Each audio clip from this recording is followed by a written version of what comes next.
Yes guys, what's going on? Welcome to AdamMcKola TV. I am Adam. We are back for another Weekly United, the place where we wrap up the week in the world of Manchester United, bring you all the latest news, headlines, transfer rumours, all that good stuff here in one place and one show. But of course, it's not the only show on AdamMcKola TV because we have so much more. We of course have United Daily Live every single day, Monday right through to Sunday, so 7 days a week we have United Daily Live, and we of course have a different series of content every single day. So on Monday you get Premier League Gazette, Tuesday you get Rumour Rater, Wednesday Master Debater, Thursday Weekly United, Friday Straight Up MUFC, Saturday you get FIFA or Football Manager content, and on Sunday the Pod to Norway. So we have loads of content here for you on AdamMcKola TV. Make sure you subscribing, liking, commenting, sharing and joining if you can as well. And thank you to David McLaren, Peak World Studios and Jason Gore, who have are the latest members on AdamMcKola TV. They're one of the recent members to join, and we're now very close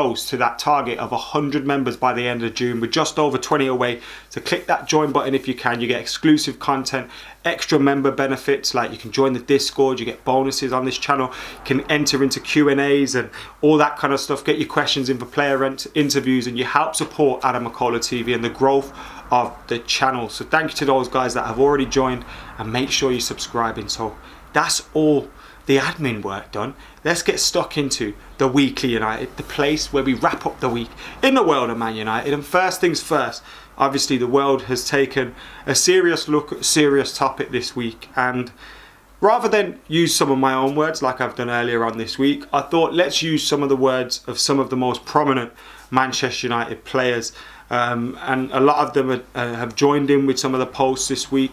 And we'll have the words from Paul Pogba, which he said: during the past few days I've thought a lot about how to express my feelings about what happened in Minneapolis. I felt anger, pity, hatred, indignation, pain, sadness. Sadness for George and for all black people who suffer from racism every day, whether in football, at work, at school, anywhere. This has to stop once and for all, not tomorrow or the next day. Has to end today. Violent acts of racism can no longer be tolerated. I can't tolerate, I won't tolerate, we won't tolerate. Racism is ignorance, love is intelligence. Stop the silence, stop the racism. That was Paul Pogba's words on Instagram. And Marcus Rashford also had these words to say: I know guys haven't heard from me in a few days. I've been trying to process what's going on in the world. At a time I've been asking people to come together, work together and be united. We appear to be more divided than ever. People are hurting and people need answers. Black lives matter, black culture matters, black communities matter, we matter. With the hashtag justice for George Floyd, Ahmaud Arbery and Breonna Taylor as well, plus the many other victims as well. Of course, serious topic for all. And Marcus Rashford is an example of one of those that brings positivity in these times of sadness and despair with pandemics and all these kind of things going on around the world and around the globe. And is a great guy representing Manchester United, representing himself, representing his family name, what he's been doing for charity, what he's been doing for deaf charities, not just the raising the money for those that need food and things like that. He's been doing a lot, an awful lot, and he's been getting involved and doing his fair share. And he's a very young lad, and I know he's in a privileged position of earning an awful lot of money playing for one of the biggest clubs in the world, but he doesn't have to do what he has to do, what he does. And he shows an extremely mature head on young shoulders, and he's someone that we can be all proud of. And at this time, he's just a great positive little light there. And you see on Twitter again today, more positivity coming in from him. So yeah, I just thought I'd read those guys' words rather than repeat some of my words that I have said this week already on the topic. But solidarity to all fighting for justice. Moving on from that, we talk about Paul Pogba, and we heard this week that he's set to stay at Manchester United. He has a good relationship with Solskjaer. He's the main man in the dressing room, very polite and professional, creates a good presence at Carrington. Now this come in The Athletic, in the Talk of the Devils podcast, with Andy Mitten and Laurie Whitwell, and they were discussing the future of Paul Pogba. United have put a price tag which many clubs can't meet, especially in this time when a lot of clubs are losing money because of the pandemic and the lack of football. Clubs like Juventus haven't been paying the full wages to some of their players. And you think about that and you think, all right, wow, obviously they're not going to be able to buy him, but it's good to hear all these other good things as well. And Solskjaer has built a platform for United to go on to have success. We need a few more signings, no one's doubting that. But the squad that we've got at the moment is a great squad to have. We've got competition in that midfield area now. We've got quality in that midfield area when you look at Pogba and Bruno. You know, we've managed to bring in Igalo to January. We've got a little bit of depth now in behind Martial, Greenwood. Of course, Marcus Rashford's back. It's really positive at the moment, and we need to keep this positivity going. And Paul Pogba staying would be a massive boost to Man United. I think a lot of us thought he was gone this summer, and now it looks like the way the cards are falling, he's going to be a Man United player next season, which is a great boost to all, I gotta say. With the Premier League set to make a return very, very soon, the Premier League have announced for the remainder of the 19-20 season, Premier League clubs will now be able to make 5 substitutes instead of 3, and the maximum number of substitute players on the bench has been increased from 7 to 9. Now, whatever, okay, fine. You're changing the rules midway through a season. I don't get it though. I don't get it. Like, you've given clubs time to train and all that stuff. Why are we changing the rules now midway through a season? Why? I don't get it. Like, they've been fit to play. They haven't got corona. Like, what is this changing? Is this, you know, because there's more substitutes? Coronavirus can't spread as much. Like, I don't get it. I don't get why they need to change the rule and have temporary rule changes in place and stuff like that. Maybe someone can explain it to me in the comments below, but I just don't get that at all. At all. United will have that many substitutes available. 5 substitutes we can make, 9 on the bench against Tottenham, and it's set to be played on the evening of Friday, June the 19th. Now, that's going to be United's first game back. Football's going to have returned already just before that on the 17th with Villa against Sheffield United and Man City against Arsenal. But that will be United's first game against Spurs on the 19th.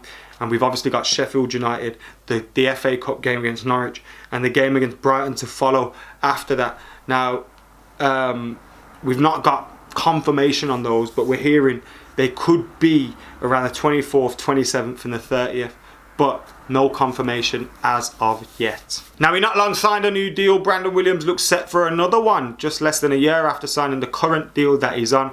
He earns around £4,000 a week, and for someone that's playing regular football for Manchester United in the Premier League and in other competitions, that is quite clearly not, you know, it's not competitive enough, is it? And I think Brandon Williams would deserve this increased deal. It'll probably, I'm guessing, by the way, I don't have in the know knowledge on his deal or any new negotiations that are happening, but I'm guessing, you know, he's going to be on around 20-25 grand a week, maybe be able to times that by 5, times that by 6, something like that. I think Mason Greenwood's on about 30 grand a week, so fair play to Brandon Williams. He's worked hard this season. He's given Luke Shaw some good competition. He's probably brought a little bit more out of Luke Shaw, and he's brought a little bit more in at fullback for Manchester United, and long may it continue.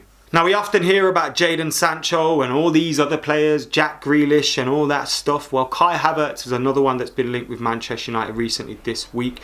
And apparently he's open to a move to Manchester United in the summer. Now, he's an attacking midfielder who can play on the right-hand side, plays for Bayer Leverkusen, young lad as well. So he'd fit into the profile for Manchester United in terms of the signings that we've got to make. But this is one that makes me think, Now, reliable sources in Germany have said that United are interested in or are monitoring the situation. You know, one of them ones.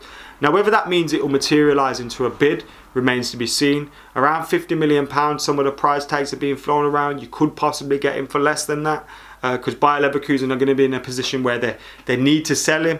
But is he a player United will get? The reason I think we won't get Jack Grealish is because Pogba's staying. We just signed Bruno Fernandes, all that kind of stuff.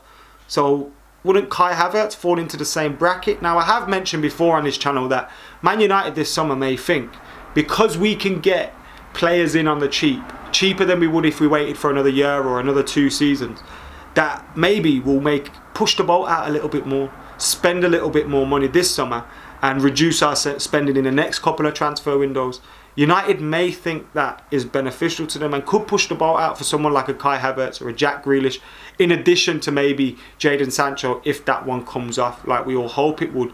But I'm not sure. I'm really not sure. I wouldn't hold my breath on this one as much as many people want it to happen, and I'm sure you guys at home want it to happen. I just don't think Kai Havertz is going to end up in a Manchester United shirt at the end of the season and in the next summer transfer window. I really don't. Anyway, guys, that has been the Weekly United. You lot have been absolute legends for tuning in. Make sure you're subscribing, liking, commenting, sharing and joining as well, just like those 70 odd others have done. Help me hit 100 by the end of the month and get your thoughts in on all that we have discussed today. Pogba staying, Kai Havertz, could it really happen? Brandon Williams signing a new deal, United against Spurs, the first game back Friday the 19th of June, and the new 5 subs rule. Is there any point? Let us know in the comments below. Make sure you're keeping it locked. For now, I've been AdamMcKola. I'm out of here.